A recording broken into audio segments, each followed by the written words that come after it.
بسم اللہ الرحمن الرحیم. پیارے بچوں السلام علیکم ورحمۃ اللہ. آپ تیسری جماعت کے طلباء اپنی اردو بک کا پیج نمبر 28 نکالیں، اور جو سبق ہم پڑھ رہے ہیں اس کا نام ہے ہمسایہ. ہم نے پڑھا کہ جب اسلم کی ماں رات کو اچانک بیمار ہو گئی تو اسلم اپنے ہمسائے گوتم انکل کے گھر گیا اور اس کو جگایا. تو گوتم اسلم کے ساتھ اس کے گھر آیا.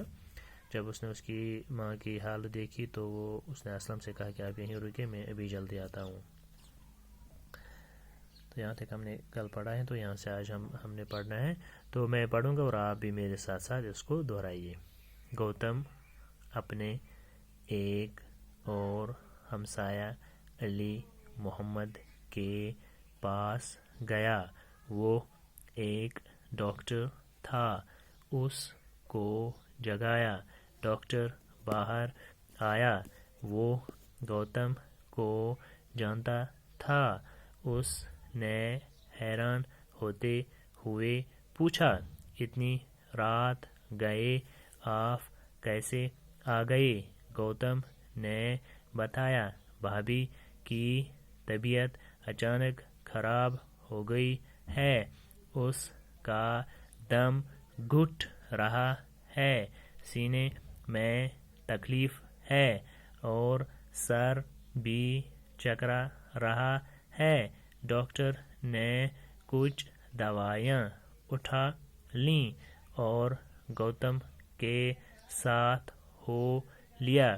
گوتم جب علی محمد کو اسلم کے ہاں لے گیا تو علی محمد نے پوچھا، یہ تو آپ کا گھر نہیں ہے؟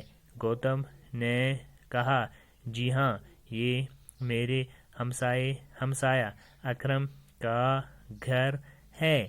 وہ یہاں نہیں ہے، باہر گیا ہے.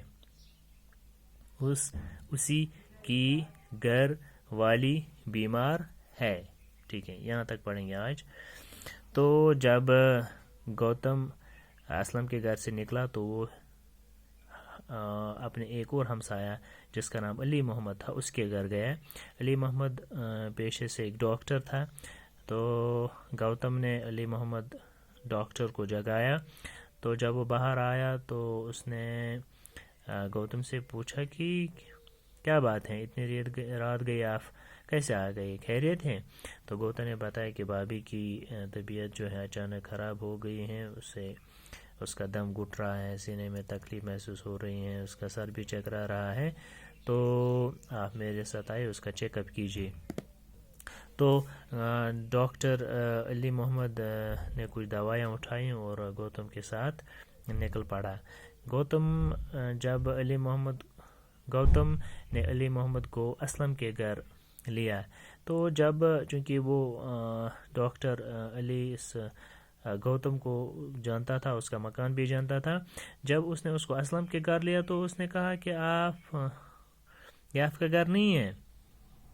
تو گوتم نے کہا، جی ہاں، یہ میرا گھر نہیں ہے بلکہ میرے ہمسایہ اکرم کا گھر ہے. وہ گھر پہ نہیں ہے، اس کا چھوٹا بیٹا گھر پہ ہے اسلم. تو اس کی ماں جو ہے وہ بیمار ہو گئی ہے، یہی بیمار ہے. تو اس نے مجھے بلایا اور میں چونکہ چھوٹا تھا، گھبرا گیا تھا، جب اس نے مجھے بلایا تو میں نے جب اس کی ماں کی یہ حالت دیکھی تو میں نے اسے کہا کہ گھبرائی نہیں، میں بھی ڈاکٹر لے کے آتا ہوں. تو یہاں تک آپ اس کو پھر ایک دو مرتبہ آپ اس کی یہ پریکٹس کیجئے، اس کو اچھی طرح سے یاد کیجئے اور اپنی نوٹ بک پہ ٹھیک طریقے سے صاف صاف لکھیے گا. السلام علیکم.